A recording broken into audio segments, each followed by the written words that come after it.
Something is happening. Beauty's at work through pure and selfless acceptance, through everyday transcendence that remedies the chaos, an antidote to the sorrow on this earth for eternity. Music heard so deeply that it is not heard at all. You are the music while the music lasts. Insist on beauty in spite of everything. Decorum.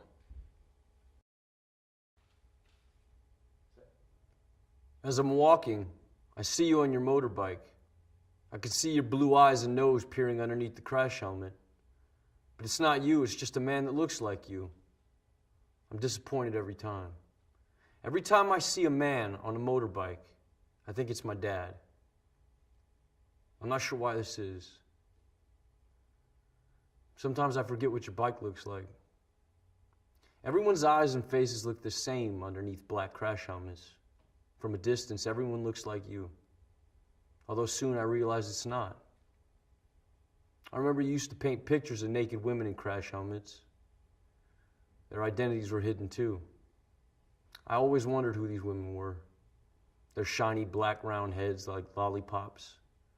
Props. Who were they, Dad?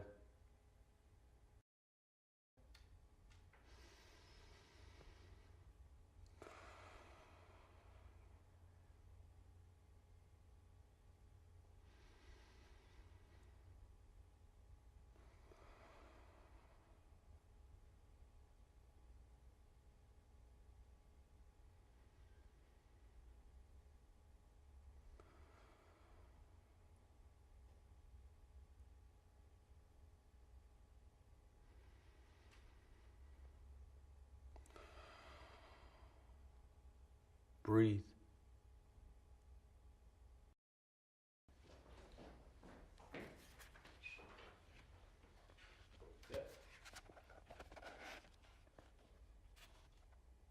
The Laughing Heart. Your life is your life. Don't let it be clubbed into dank submission. Be on the watch. There are ways out. There is light somewhere. It may not be much light, but it beats the darkness. Be on the watch. The gods will offer you chances. Know them. Take them.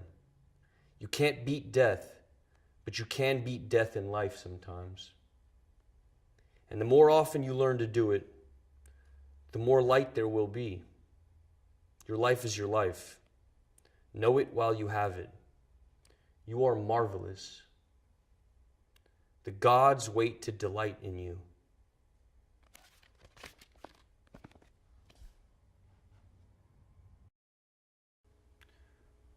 Rascal was a wildcat when it was 4 degrees outside.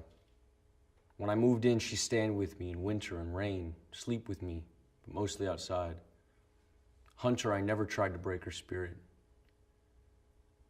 Hit by car in front of me. I was shocked. I buried her by cat litter and wild food. Her sunshine place could only dig to stones because the city's sewage pipe's about 3 or 4 feet. I wish it was deeper, next to keep other animals from digging her up. When I find stones, I'll cover up could her decompletion begin to swell. If so, I'll put more soil on top. First, cat and friend. Hi. Yeah. I saw you last night. I was in the club. Yeah. I saw who you were with, too. She was holding you so tight. 'Cause she knows you want me. Oh, no. But she can't love you. She can't love you like I do. I said to myself that you must be out of your mind. You were there with somebody else. You know you're wasting your time. Oh, no. Because she can't love you. She can't love you like I do. You're missing my beat, and I'm needing your moves. Let's give it one more try. Let's get back in the groove. Because she can't love you. She can't love you like I do. When I was younger, my father was the producer of a transvestite troupe, and it seemed a dream for me to be able to observe what was behind the curtain. I think this is when all started, while growing up. I kept on searching for this feeling of wonder, this taste for metamorphosis. I direct speak of cabarets, shows, or even the strange. From video to another, often the same protagonists progress in this mysterious and phantasmagorical universe. I consider my videos as living paintings. I use the camera as a painter with his brushes. What could my world be made of? Red, green, blue. Red, green, blue. Red, green, blue. If you want to turn yourself into a proud samurai warrior, you need the Katana Samurai Sword. This high-quality plastic weapon is a Japanese longsword which will look just perfect with your traditional Japanese hakama and the traditional Japanese gita, and add the finishing touch to your Asian outfit. The black and gold Katana Samurai Sword comes with a matching black scabbard, so it can be stored safely. The Japanese sword will protect you in fights and is sure to make you an eye-catcher at any party.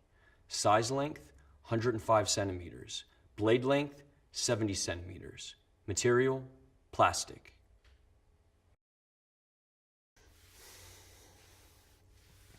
Yeah, so a couple years ago, a bunch of us went down to the beach, and we got there, and Coast Guard's running all up and down the sand, like, you can't get in the water, you know, screaming at us. And so we waited a bit, and they went further down the beach, and then we decided we would go. Like, what the fuck? Why did we come here?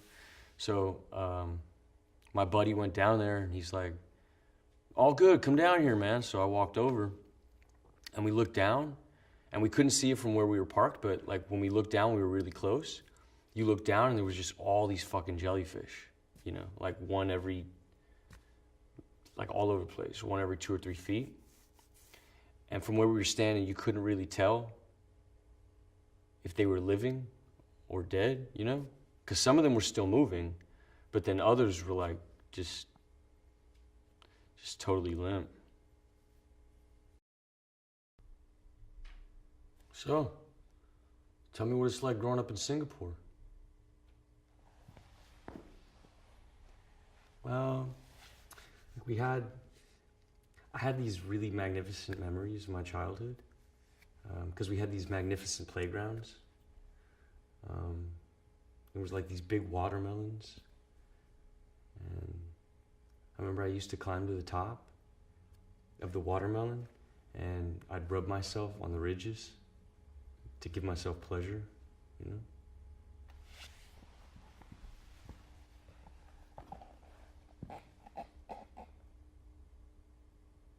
You think we can fall in love on the internet?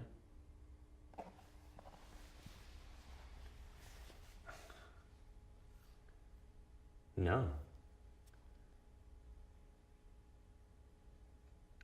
Because it wouldn't be love, it would just be porn. I don't think so. Seen from a distance, almost everything looks beautiful. As the distance increases, the more we romanticize. All the small details from the everyday reminisces the past, because things we want to forget are the things we can never forget.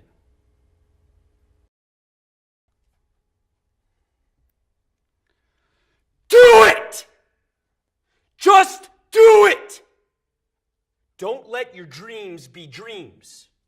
Yesterday, you said tomorrow, so just do it! Make your dreams come true! Just do it! Some people dream of success while you're gonna wake up and work hard at it. Nothing is impossible. You should get to the point where anyone else would quit, and you're not gonna stop there. No, what are you waiting for?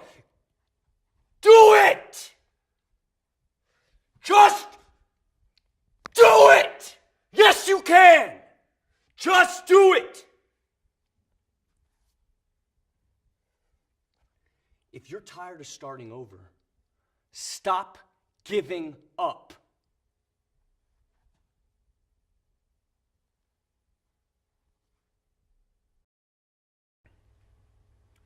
Emerging gaming technologies operate within a nexus of social relationships that characterize the modern world. These technologies enable a constant commentary which has become the quintessential quality of power, often operating as mechanisms that dictate our action and preordain our expectations. The work interrogates the cultural logic of feedback as a metaphor and material condition. It is live, cybernetic, reactive. Sensory data translated through visual and tactile apparatus. Disillusion of the virtual and corporeal boundary. Reorienting perspective of the existing in an alternative space and time. An avatar in symbiosis with the subject. Taking the lead in a continuous loop of action and reaction.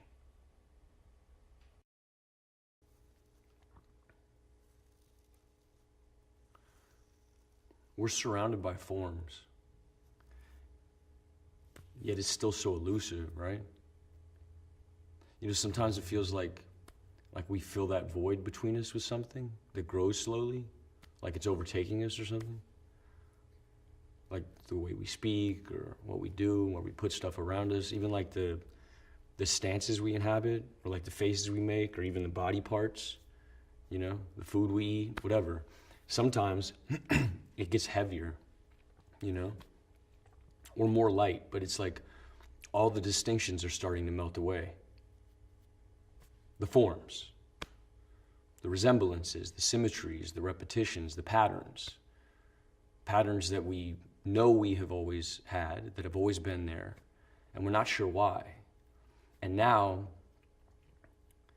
the outside looks more and more like the images that were contained in us since the beginning.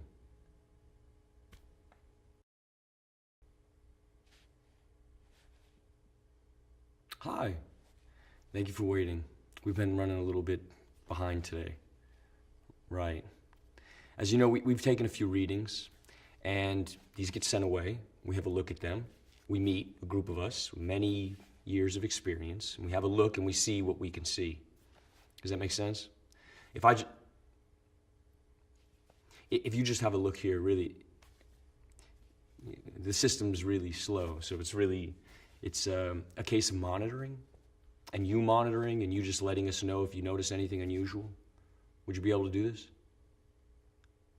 You have any questions?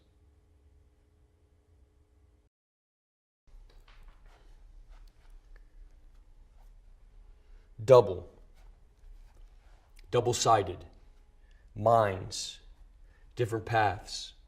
One runs after sunlight, one follows the rising moon. They either congregate, connect, intersect, touch, unite at sunset for eclipses, play and then separate for long interstices. Later, reenacting past meetings forever lost in repetition. Ebb and flow, edging closer, expanding warmth, that point just before the pressure bursts, capillary rush, tension, resisting, each muscle, each limb, each breath under control for now. Questions of limitations dissolve into the blur. Eyes open, but horizons fall away. The burn increases now. The pain centers. One of you escapes, but I pull you back. Duality. Existing only as a whole. Weakened by quivering joints. Lungs push for release. A struggle to hold on. Control surrendered. Suspended in dullness. Eyes close. Now numb. Running, reaching, falling, skipping, turning, sliding, walking. These are all words that describe ways of moving. Each action is packed with many micro movements. It's hard for us to recognize these small movements individually. When describing how to walk, we use the simplest terms possible and struggle to explain all the mechanics of a simple movement. Understanding body movement in the terms of everyday language should be simple. However, our muscle memory takes over for our brain and our body becomes a strange system of levers and pulleys that maneuver by our command.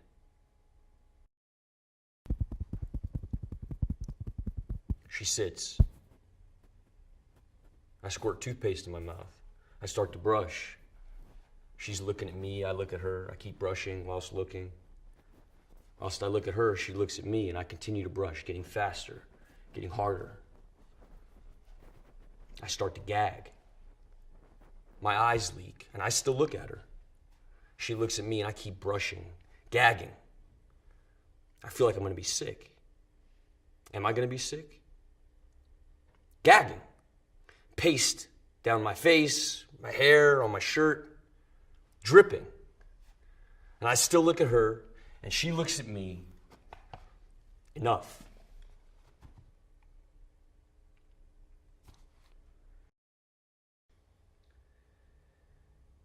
The sculptor, the painter, the video maker, the figure of the artist has been as fetishized in Western culture as the Hollywood actor, town drunk, or the Messiah himself.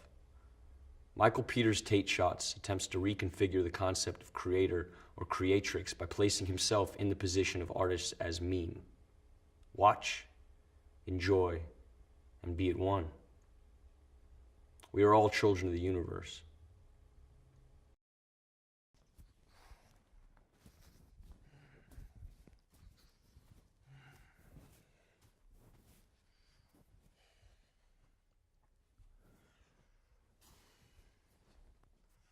I fear the absolute. I fear my absence in the absence of all things. Belief in living has been contorted into this shortened life of contempt and predetermined imprisonment. And I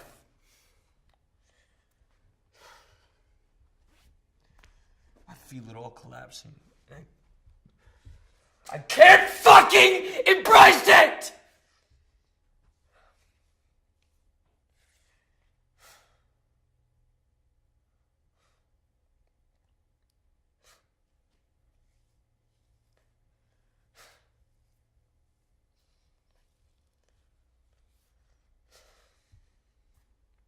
It's near, and here I stand, wasting my last moments, cursing thee who have oppressed me to this ill fate.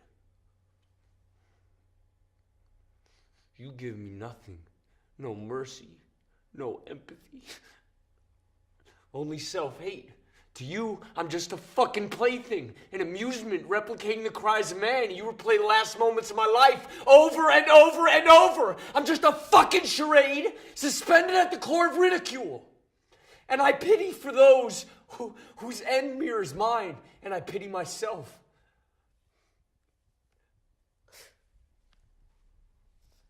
I'm helpless. Thank you.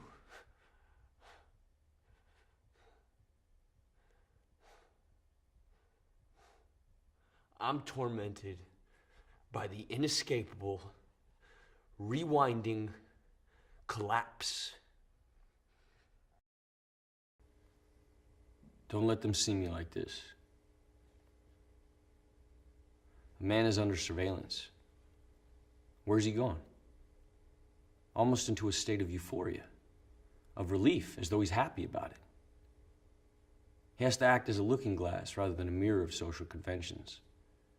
He disintegrated perfectly, but never reappeared.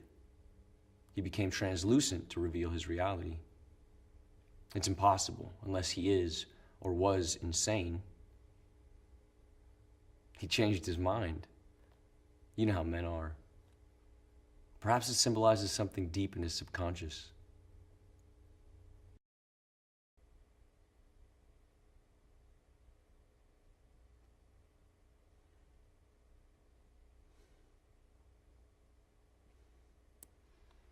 Feeling genuinely upset.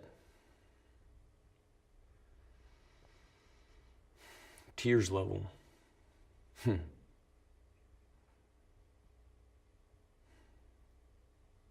Shame on me.